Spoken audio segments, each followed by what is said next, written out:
Hello, good morning. ഞാനിന്ന് എണീറ്റപ്പോൾ തന്നെ നേരം വൈകിട്ടാ. അപ്പോൾ എണീറ്റ് പുറത്തിറങ്ങിയപ്പോൾ നമ്മുടെ അപ്പുറത്തെ വീട്ടിലത്തെ ഒരു ചേച്ചീനെ കണ്ടു. അപ്പോൾ അവർക്കൊരു തോട്ടമുണ്ട് കുറച്ച് അപ്പുറത്ത്. അപ്പോൾ ആ തോട്ടത്തിൽ കുറച്ച് കാട്ടുതേനുണ്ട്, നിങ്ങൾക്ക് ആവശ്യം ഉണ്ടോയെന്ന് ചോദിച്ചു. അപ്പോൾ വെറുതെയാണ്, അത് പൈസയും കൊടുത്തിട്ടല്ല കേട്ടോ, അവരവരുടെ മരത്തിൽ നിന്ന് എടുത്തതാണ്. അപ്പോൾ ഞാൻ ഉണ്ടെങ്കിൽ കൊണ്ടുവന്നോളൂ എന്ന് പറഞ്ഞു. ഇവിടെ ഉള്ളവർക്ക് ഭയങ്കര സ്നേഹം കേട്ടോ, നമ്മളൊക്കെ ഭയങ്കര ഇഷ്ടമാണ്. അപ്പോൾ അവരെന്ത് ചോദിച്ചാലും നമുക്ക് തരും. അപ്പോൾ അതേപോലെ കാട്ടുതേനുണ്ട്, നിങ്ങൾക്ക് ആവശ്യമുണ്ട് വെച്ചപ്പോൾ കൊണ്ടുവരാൻ പറഞ്ഞപ്പോൾ അവർ നമുക്ക് കൊണ്ടു തന്നിട്ടുണ്ട്. കണ്ടപ്പോൾ തന്നെ ഞാനൊന്ന് പേടിച്ചു. നിങ്ങൾക്ക് കൂടി കാണിച്ചു തരാം. അതായത് ഫ്രഷ് സാധനമാണ്, അതിൽ ഈച്ച പോലും പറന്ന് പോയിട്ടില്ല കേട്ടോ. അപ്പോൾ ആ ഒരു സഞ്ചിയിലിട്ടിട്ട് ഒരു പാത്രത്തിലാക്കി കൊണ്ടു തന്നിട്ടുണ്ട്.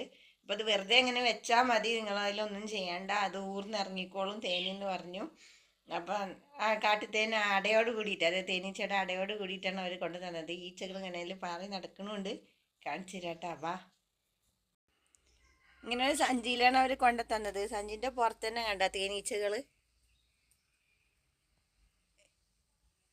ദേ ഇവിടെ കുറച്ചെണ്ണം നടക്കുന്നുണ്ട്. പിന്നെ ഇതാണ് തേനട. എനിക്ക് തൊടാനൊരു പേടിയുണ്ട്. 1 2 3 4 5 അടയുണ്ട്. തൊടാൻ ഒരു പേടി. എങ്കിലും ഒരു സൈഡ് പിടിച്ചിട്ട് എടുത്ത് നോക്കട്ടെ, തേനീച്ച കുത്തുമോ എന്തോ എങ്ങനെയാണെന്നൊന്നും അറിയില്ല. കിട്ടി കിട്ടി കിട്ടി കിട്ടി. ദേ ഇതാണ് സംഭവം. നല്ല തേനൊക്കെ ഉണ്ട് കേട്ടോ. തേൻ ഈ സൈഡിൽ നിൽക്കുന്നുണ്ടോ? ഒന്ന് നക്കി നോക്കിയാലോ.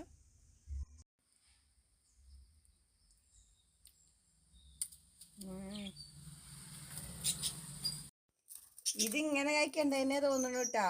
അതായത് ഇത് തേന് ഇറങ്ങി വരുന്നൊന്നും കാണാനില്ല. ഇത് വെറുതെ ഇതിങ്ങനെ എടുത്തിട്ട് ഇങ്ങനെ ചപ്പി കഴിക്കേണ്ട തന്നെയാണെന്ന് തോന്നുന്നു.